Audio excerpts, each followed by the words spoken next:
video que va a tener que ver hoy con explicar un poquito algunas dudas que surgieron a partir del último trabajito y avanzar un poquito más en algunos contenidos y en algunos temas que son importantes para trabajar este tiempo. Lo primero que vamos a hacer hoy es reforzar un poquito la idea de lo que son las acepciones en el uso del diccionario. Recordemos que que el diccionario me permite buscar aquellas palabras que desconozco, que todas las palabras que se encuentran en el diccionario están en orden alfabético y que además, cuando yo busco una palabra, muy posiblemente no encuentre un solo significado en esa palabra, sino voy a encontrar seguramente más. Hay palabras que tienen un solo significado, sí, es verdad, pero hay muchas que tienen más de uno. Recordemos esto que hemos hablado en clase y hemos trabajado en otras oportunidades también. Pueden tener más de una acepción. ¿Qué era la palabra? ¿Qué significa que tenga más de una acepción? Que una palabra tiene más de un significado. Entonces, para reforzar un poquito, ¿se acuerdan que en los trabajos anteriores estuvimos trabajando precisamente con la palabra estación? Yo en el trabajo les di muchas acepciones de la palabra estación y ustedes tenían que seleccionar aquella que tenía más relación con el texto que estábamos leyendo, que era la maldición del Chenque. Bueno, muchos confundieron, en algunos casos no pudieron contar claramente cuántas eran las acepciones y en otros casos no pudieron seleccionar correctamente cuál era la acepción que estaba relacionada con el texto. Otros lo hicieron muy bien, pero bueno, como acá este espacio es para precisamente sacarse las dudas, voy a retomar esto. Miren acá. Voy a cambiar el ejemplo. Vamos a ir al ejemplo de banco. Supongamos que yo tengo que buscar la palabra banco en el diccionario. Yo acá transcribí las acepciones que encontré en el diccionario. ¿Sí? Banco, asiento largo, mesa de carpintero o panadero, establecimiento de ahorro y crédito, cantidad de peces que van juntos o establecimiento médico. Entonces, si yo en una actividad tendría que explicar cuántas acepciones tenía la palabra banco, piensen, teníamos A, B, C, D y E. 1, 2, 3, 4, 5. Entonces la respuesta sería 5 acepciones. ¿Sí? Ahora bien, si yo tengo esta oración, supongamos.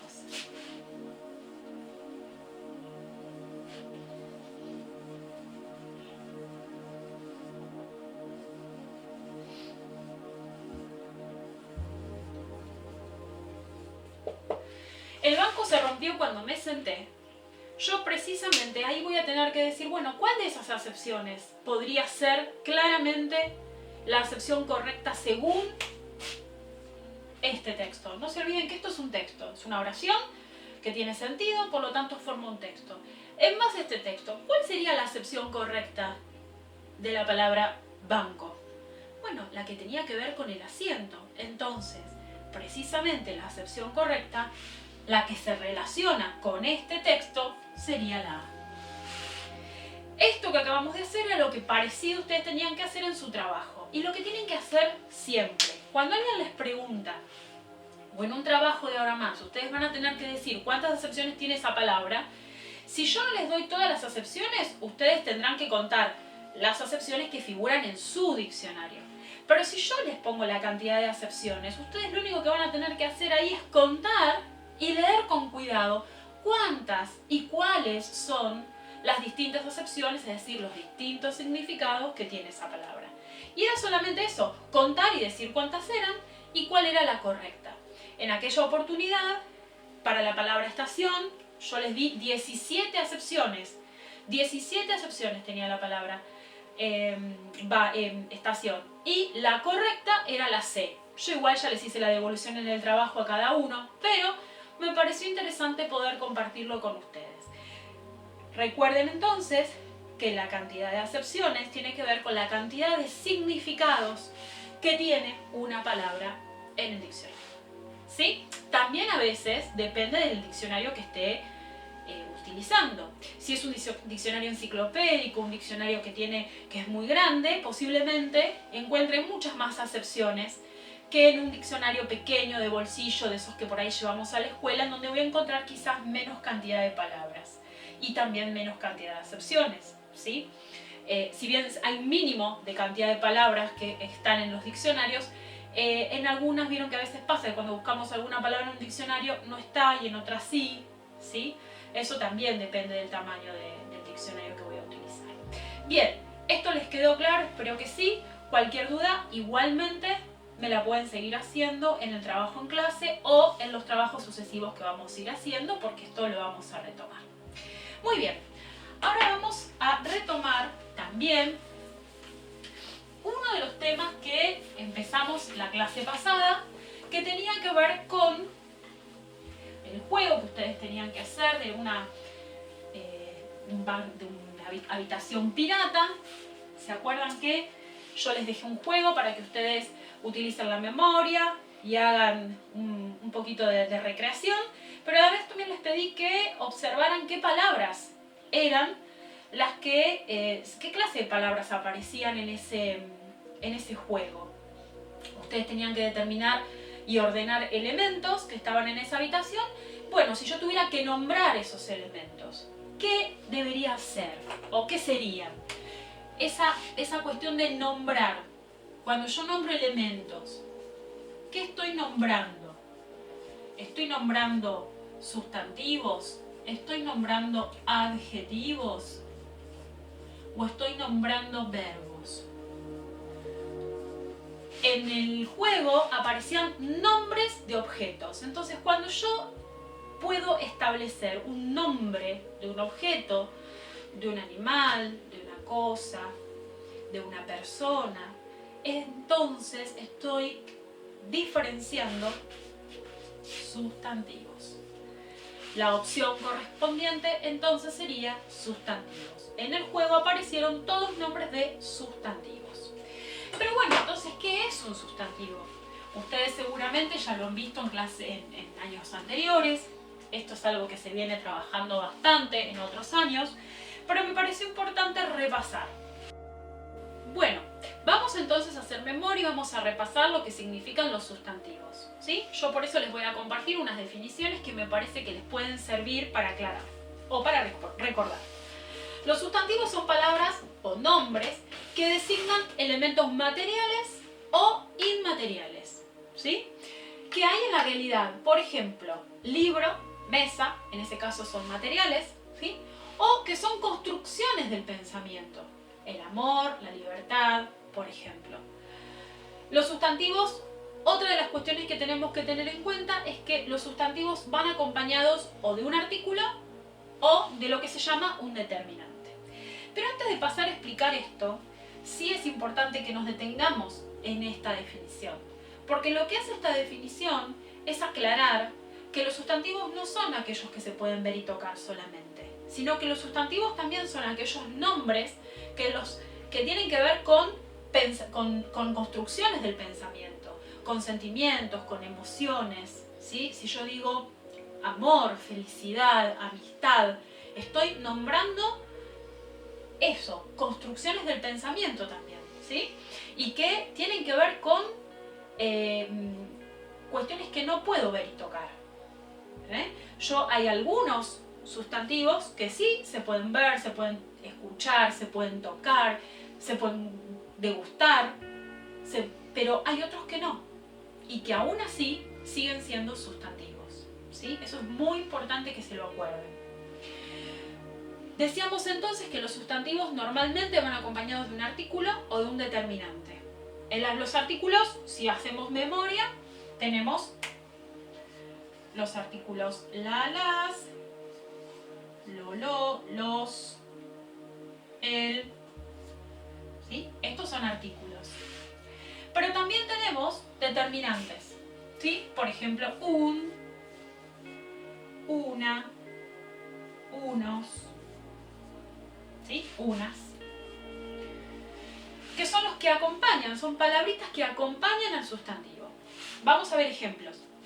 Un helado, la galleta, un helado, también ahora vamos a ver por qué, repito acá, y los helados. Una de las cuestiones que son interesantes de repasar también es que todo sustantivo tiene género y tiene número. ¿Qué era el género? ¿Qué era el género, no? El género tiene que ver con cuando un sustantivo es femenino o masculino. Y ahí, para darme cuenta, no solamente voy a utilizar la terminación de la palabra, sino el artículo que le pueda poner adelante. La galleta me da idea que además de terminar en A, yo lo puedo acompañar del artículo la. Ahí es donde yo me termino de convencer que es un sustantivo que está en femenino, por el acompañamiento que le doy del artículo, ¿no? Y en el caso de helado, o podría decir el helado. En ese caso me doy cuenta que el sustantivo está en masculino. Entonces, repasando, tengo dos posibilidades: género masculino o género femenino. Y los sustantivos pueden estar acompañados de los artículos o de palabras que se llaman determinantes. Acá tenemos un ejemplo. Otra posibilidad u otra manera de clasificar los sustantivos es a partir del número. ¿Qué significa? Un sustantivo puede estar en singular si me indica uno como cantidad, o un sustantivo puede estar en plural si me indica varios como cantidad, siempre más de uno, ¿sí? 2, 3, 1000, millones, ahí es plural. Los helados me indica que este sustantivo está en plural. Un helado me está indicando que el sustantivo está en singular, ¿sí? Entonces, los sustantivos designan nombres, ¿sí? Como decíamos, de elementos materiales e inmateriales, de la realidad o que están en el pensamiento. Y además los puedo clasificar según su género y su número. Todo sustantivo tiene género y tiene número. Ahora vamos a trabajar un poquito más con la clasificación de sustantivos. Esto es como una generalidad, esto es algo general que voy a encontrar en todos los sustantivos. Pero me tengo que recordar en realidad, que todo sustantivo lo puedo clasificar.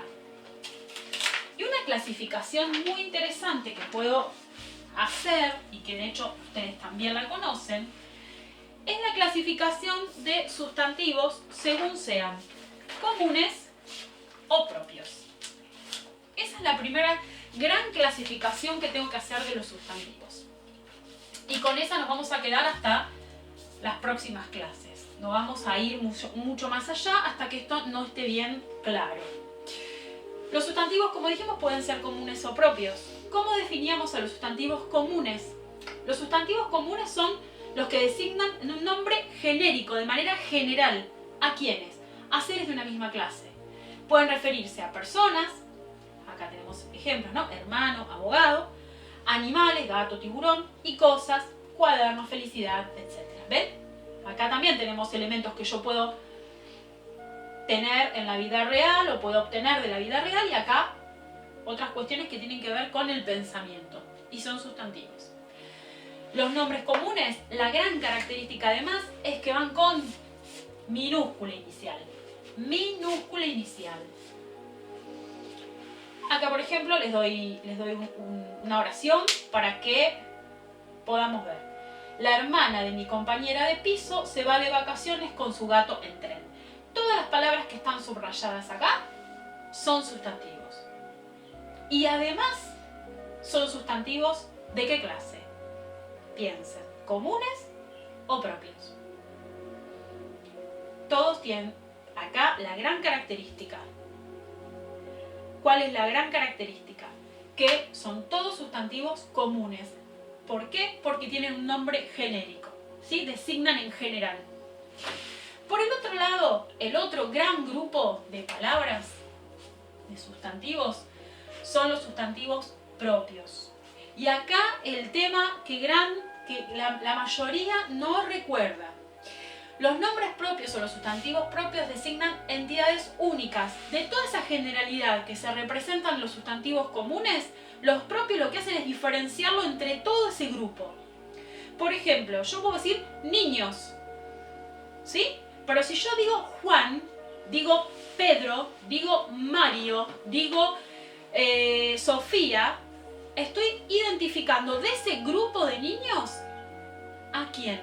A alguno en particular. Lo estoy definiendo como único, como particular.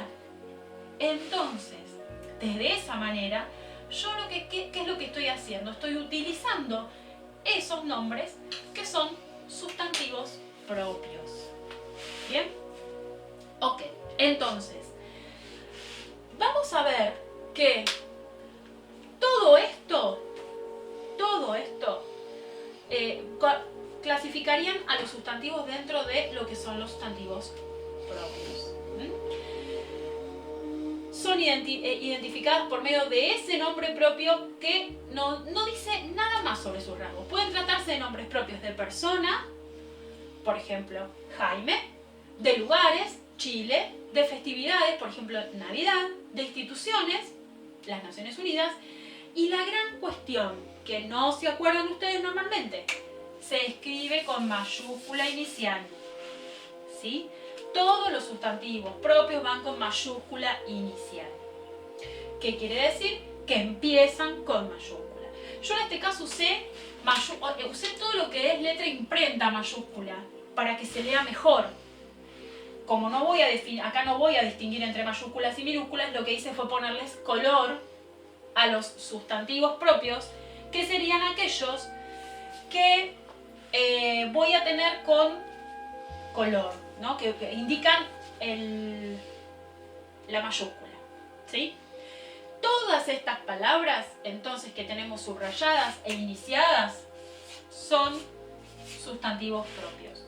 ¿Por qué son sustantivos propios? Marisa, nombre de persona. Navidad, ¿ven? Es una festividad. Y Australia es un lugar. Lo mismo van a pasar con todas las provincias de Argentina, que ustedes muchísimas veces las escriben con minúscula, por eso yo les marco más de una vez que van con mayúscula. Y las ciudades, nombres de países, de ciudades, de provincias, todas ellas empiezan con mayúscula. Así que a partir de ahora no hay disculpas para los que no pongan mayúscula al inicio de los nombres propios, porque ya saben que todos van con mayúscula, ¿eh? Así que ojo con ese error que todavía algunos siguen cometiendo. Bueno, un poquito entonces era explicar. Yo les voy a pedir que esto lo vuelvan ustedes a mirar, que lo vean varias veces. Si necesitan ver varias veces el video, con la explicación les va a venir muy bien. Y a partir de este video lo que voy a hacer es dejarles algunas actividades. Esas actividades que ustedes van a recibir a través del Classroom tienen que ver con este video. Y yo les voy a hacer preguntas en esa actividad sobre lo que se conversó en el video. Así que lo dejo para que ustedes, además, si lo tienen que ver varias veces, lo puedan hacer. Bueno, espero que les sirva. Les mando un beso grande, sin antes decirles algo más, que no quiero olvidarme. Primero, que los extrañamos un montón y que estamos siempre para ayudarlos y para acompañarlos. Y que tengan en cuenta esto. Este es un momento, y todos los momentos, ya sean a través del Classroom, ya sean por mail, ya sea a través de un video, ya sea a través de una llamada telefónica, tiene por intención ayudarlos, acompañarlos y hacer que ustedes cada día puedan hacer las tareas de manera más autónoma. ¿Qué significa eso? Que no necesiten estar todo el tiempo siendo acompañados o siendo ayudados por mamá o papá. Está muy bien que estén en familia y que los acompañen. Eso es genial. Pero sí tienen que empezar de a poquito a intentar resolver las actividades solos. Sé que muchos lo hacen, sé que a otros les cuesta un poco más, pero la idea es que de a poquito lo vayan intentando. ¿Y cómo lo van a lograr? Lo van a lograr preguntando más, sacándose las dudas antes de entregar un trabajo. Que ustedes nos manden 20 preguntas antes de entregar un trabajo a nosotras no nos molesta, al contrario, nos pone contentas. ¿Por qué? Porque quiere decir que ustedes están trabajando con eso y que todo lo que nosotras les damos les generan dudas. ¿Y saben qué pasa cuando alguien tiene dudas? Termina aprendiendo. En cambio, si alguien no tiene ninguna duda porque copia todo lo que le hace otro o porque solamente se dedica a quedarse con las dudas, si esas dudas no se sacan, si ustedes no preguntan, no van a terminar aprendiendo. Y la idea es que ustedes aprendan. Entonces, les propongo que pregunten y pregunten y recontra pregunten todas las veces que les sea necesario. Por Classroom, por mail, lo que necesiten. Antes de entregar, si ustedes tienen una duda, es preferible que pregunten antes que entregarlo y que después no sepan si realmente lo hicieron bien o lo hicieron mal. Y equivocarse también está bien. No poder entregar un trabajo en el tiempo que nosotras le damos y entregarlo más tarde, no les digo que es perfecto hacerlo todo el tiempo porque está bien entregar las cosas a término, pero a veces pasa, a todos nos pasa que nos podemos atrasar con algo. Entonces, tengan esa tranquilidad de que a todos nos puede pasar de tener dudas, a todos nos puede pasar de equivocarnos y a todos nos puede pasar de atrasarnos en algo. Entonces eso no los tiene que angustiar. Es bueno que me lo comenten, que nos lo digan. Mira, me pasó tal cosa, tuve tal problema. No voy a poder entregar ahora, pero en breve lo entrego. Y listo, y se resuelve. Pero siempre charlando, siempre hablándolo, siempre haciéndonos parte. Porque nosotras a la lejanía no vamos a poder saber qué es lo que les está pasando. Entonces está bueno que nos lo comenten, ¿sí? Así que, importantísimo, todas las preguntas antes de entregar los trabajos y después también, porque muchos de ustedes, cuando yo les hago una corrección me preguntan, sí, así está bien, ¿por qué está mal? ¿Qué pasó? Eso es genial. Antes y después de las entregas está perfecto que pregunten. Así que los invito a que pregunten cada vez más y se animen. Y cuando les devuelvo un trabajo para que lo hagan un poquito mejor, tampoco se tienen que sentir mal. Porque esto es un ida y vuelta. Las cosas van y vienen. Y más vayan y vengan los trabajos, quiere decir que mejor los podemos hacer.